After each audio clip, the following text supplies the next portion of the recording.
Welcome to 30 Businesses in 30 Days that have nothing to do with AI, and they are AI resilient and have to make you 10K a month to be featured in this series. Subscribe to see the other 27 businesses. But oh no, today we're going to do 4, 5, and 6. So let's start with the first one, and it is in person, of course.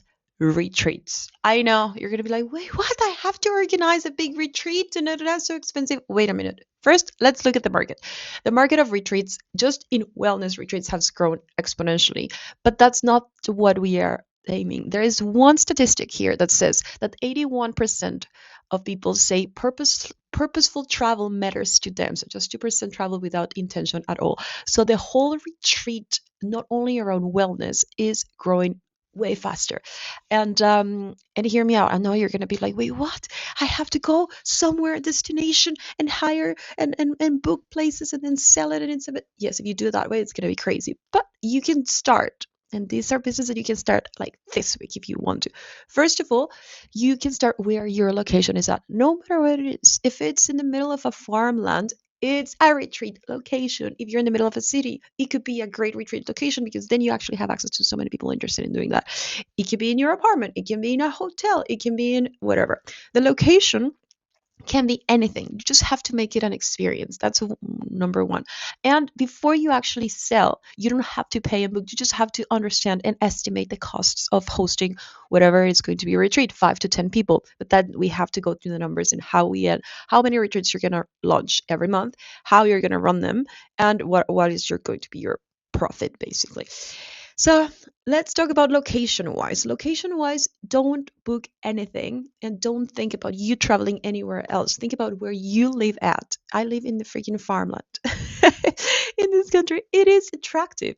I could go through like a local farm and ask for, or an Airbnb, a cabin, etc., and ask for like how much would it cost to host 6 people or 7 people. Start with some small retreats. That's the first thing. Second thing is, okay, this is how much it would cost. What is the experience I want to sell? And this is not only about your skill set, because I could be wanting to sell an experience about wellness and health and preventive health, whatever it is, and I am not an expertise, but I can bring in an expertise. So I'm going to do some research and see who could I bring to validate that someone would like, that is actually a nutritionist and can teach us how to eat well, for example, making a retreat in learning how to nurture your body, for example. So I'm just giving like different examples, but I'm not an expert now that I want to launch the retreat. You're going to manage it and you're going to bring whoever is relevant to the subject. The whole point is what you're building is the experience, and that's what you're selling. And again, with so many tools out there, you can build a website and social media and start with people you know and reaching out to one person to the next person. You only need 6 spots to start with your first one. And after that, you're going to learn and grow. Like the potential of retreats is huge, and I'm very tempted, but it is something that does require a lot of time and passion for it. Because again, you can make a retreat about everything. You can make I can make a retreat about my full-time job, which is like helping businesses with implementation of AI, being strategic, understanding what are their actual needs. So I could actually sell like a retreat that you go into cabin and you learn about AI and you learn about this. Or I can say it's a retreat about disconnecting from AI. If my client is already like implementing AI everywhere, they're like, oh my, the managers are so overwhelmed with technology and they need like to disconnect or whatever. And okay, this is a retreat for no technology. This is going to be hot and I think it's going to grow so much. And I really want to do it. You get to leave your phone in the entrance. There's only one phone. People can connect for emergency situations. It's a 2-day retreat. You get a pen and like a pencil and a pad, and you get guided throughout the day. Like it's the experience. Yeah, it's going to be how you're disconnected from technology, from screens and everything. You can read and write paper, that's all, and talk. And there's going to be icebreaker situations. People are going to introduce themselves and you can make it into different contexts. So I'm just giving you an example. People are willing to pay a lot of money for the experience. It doesn't have to be an expensive cabin. It can be a local cute something special. It doesn't have to be super fancy anything. It's like just look in your network and see what you would like to offer. And if you're not the expert in that subject, you can get someone and price it as it fits your needs. If you need this 10K a month, well, like do the reverse engineering calculation. Okay, how many retreats can I launch? I can launch 4. Okay, each 4 of these retreats need to be about 6 people. Okay, how much does it cost? Okay, I need to charge $500 per person to get after costs to the amount of income I need, and I'm going to do it, or the organization and everything. Boom, then you have it. $500 for a weekend retreat is actually very low. So people, I think the average price is 1,000, 2,000, depending on the location, etc. So highly, highly recommend. You don't need to convert that many people, and you can do it about anything. People are craving to get out of their minds, and the reason why people travel is not only to go and explore different places, but it's actually to take their brains out of their typical habits and behavior and learn something else and meet new people and meet spaces and get inspired, etc. So you can make it about art, about, well, we can go through very much a lot of details in all the things because I have too many ideas on what I would love to launch retreats around. These are, again, all the business ideas I want to launch myself, that I don't have the focus and time to actually choose to do that. But let's get some coffee, which it's done, and get to business idea number four, five. Meals to your door subscription, custom made according to your goals and your meal plan. But already the food, not only meal plan, but the food bought, cooked, and delivered in portions according to your goals and your needs and nutrition needs, etc. So you don't need to think about that. You don't need to buy ingredients. You don't need to cook. You don't need to think and take decisions. You get your food to your door, and that's all you eat during the day, and you reach your goals. That's the idea. This is Ali from the future coming and helping out because I spent too long explaining what it was. The idea is out there. It's not a new business, but how to make it local. So if you observe there is a need around the market, whether it is to lose weight, to control diabetes, to whatever, you don't have to be the expert again. You don't have to be a dietitian yourself. But if you are, well, you're going to save yourself that money. But it is to create the service for your local community where you cook specifically designed foods for their needs. So they go in and they answer a properly designed by a nutritionist, but you can pay a nutritionist to do this, or you can get help with AI that has been trained by a nutritionist. And get like a questionnaire that is accurate. All nutritionists give you this questionnaire and ask you, what are your preferences? What are your studies? Have you taken your glucose tests and all those things? So some people already know the answers to all those things, and they just want a service that makes the food they're going to have to eat. So they don't have to measure, they don't have to weigh, they don't have to do anything. They just get the boxes of all the food. Almost, you can get it every day or every 2 days or whatever its structure it is. But if it's within your community, you could actually deliver every single day. So the point is that every day you get a fresh, like, I don't know, 4, 5 Tupperwares with the food that you are gonna eat.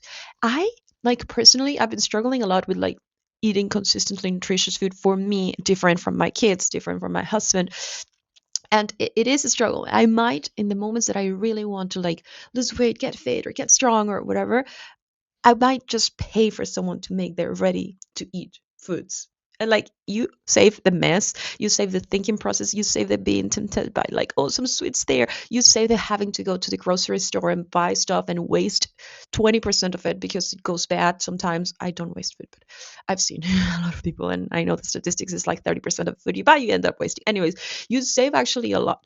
But this service can grow big. You can even make it eventually into a marketplace. But I would encourage you to start local and start offering. Like, I have some friends in the kindergarten of my kids. I could start talking about this and saying, can I test it out with you? Like, can we make it as a test? And they can refer you. Then you create like social media websites. You go to the local, is it like what is it? There's always a local market, flea market, that's the name. And people go there and offer their like products and sell bread and stuff.